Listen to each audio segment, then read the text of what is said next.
টাঙ্গাইলের যে রাজনৈতিক প্রেক্ষাপট, রাজনৈতিক প্রেক্ষাপটে এখানে সবসময় দুইটা গ্রুপ আমরা দেখতে পাই সবসময়।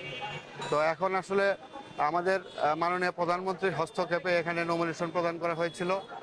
তো এখন বিপুল ভোটে জয় হয়েছিল আপনাদের ঈগল প্রতীকে সানোয়ার সাহেব, সাবেক এমপি, সে 5বার এমপি বর্তমান।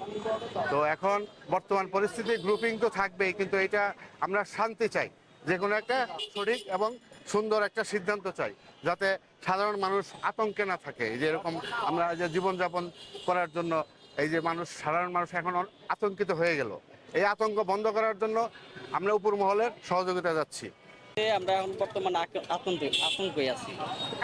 কারণটা হলো একই দলের দুই দুই সংঘর্ষ হয়ে গেছে। এখন তো মনে হয় যদি দুর্ঘটনা হয়, শহরের বাসী জনগণেরই ক্ষতি। আমাদের ভাই ভোগান্তি যা দারুণ ভোগান্তি হচ্ছে, এবং কি পরিবেশ শান্ত শিষ্ট হোক, আমরা এটাই চাই। কোন রকম জানি গ্যাঞ্জাম বা শৃঙ্খলা ইয়ে দেখে আর নারী নির্যাতন নিয়ে এটা নামতাম শুনছি একে জানে, এগুলা বন্ধ হোক। কারণ সুন্দর সুন্দর পরিবার আমরা এটাই চাই।